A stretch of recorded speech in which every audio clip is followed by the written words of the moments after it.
E se a gente pensasse na vida intelectual não como um hobby, mas como uma decisão fundamental? Uma jornada que exige duas coisas que parecem opostas: a paciência de quem cuida de um jardim e a coragem de quem entra num ringue. Vamos tentar entender essa ideia, essa vida que é ao mesmo tempo um jardim e um ringue. O começo de tudo não é uma ideia genial, uma inspiração divina. Não. Geralmente é algo bem mais incômodo. É um espinho.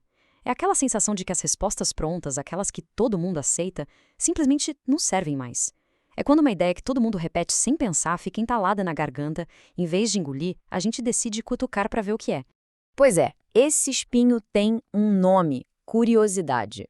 Mas calma, não é a curiosidade passageira de ver uma notificação no celular.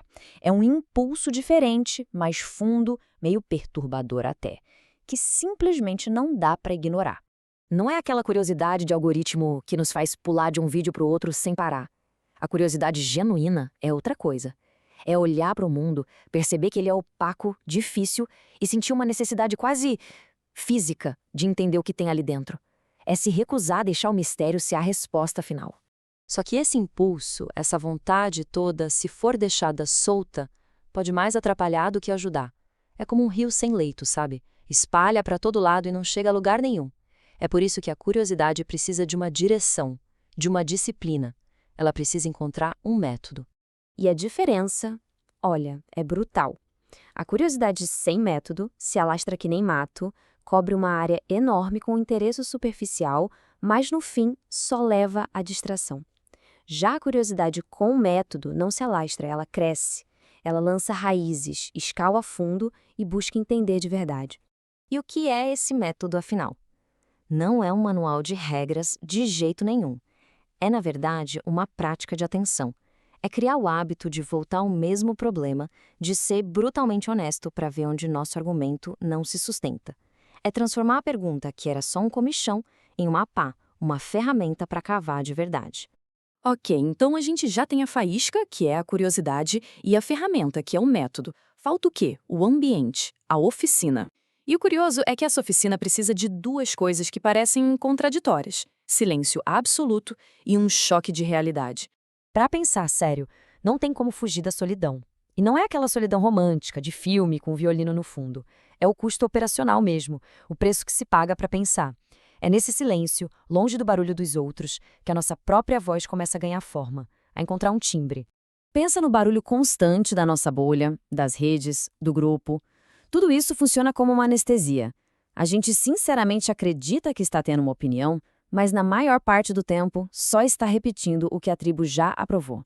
A solidão é o antídoto para isso. É só nesse silêncio que a gente cria coragem para fazer a pergunta mais honesta e talvez a mais apavorante de todas. Fazer essa pergunta com sinceridade é aí que a jornada começa de verdade. É quando o chão treme sob os nossos pés. Mas claro, a solidão também tem seu veneno. Isolamento demais não gera sabedoria, gera alucinação. Por isso, o antídoto não é a socialização fácil, aquela conversa com quem já concorda com a gente. O antídoto é o choque. O encontro desconfortável com a realidade, com quem pensa o oposto, com aquele fato que quebra a nossa teoria preferida. Então, vamos lá. Temos a curiosidade, o método, a solidão e o choque. Parece um kit completo, certo? Mas falta uma peça. Porque tudo isso, trancado dentro da mente, ainda não está pronto. O conhecimento precisa passar pelo teste final, a ação. O ponto central é esse. Saber de verdade não é algo neutro. Ele cria uma pressão, uma obrigação interna. Aquilo que foi compreendido exige uma escolha, uma atitude, uma ação concreta no mundo. Se o conhecimento nunca sai da biblioteca, se nunca encara o teste do mundo real, ele vira só um enfeite, um brinquedo sofisticado por nosso ego, mas que no fim do dia não serve para nada. É estéril. E é aqui que a gente se depara com uma escolha fundamental. A vida intelectual pode ser uma arquibancada, de onde a gente explica a vida com segurança, comenta os golpes dos outros, ou pode ser um ringue, onde a gente vive a vida e aceita o risco de também levar os golpes. Explicar é seguro, viver é arriscado. Diante de uma jornada tão difícil, com tantos riscos, a pergunta que fica é: vale a pena? Para responder, a gente precisa ser honesto e olhar para o que se colhe, os frutos, mas também os venenos que vêm junto. Os frutos são profundos. Primeiro, o sentido, a chance de construir um propósito que seja genuinamente seu. Segundo, a autonomia, que não é a fantasia de ser totalmente independente, mas é a força para chegar às suas próprias conclusões. E terceiro, o discernimento, as ferramentas para enxergar o mundo com mais clareza.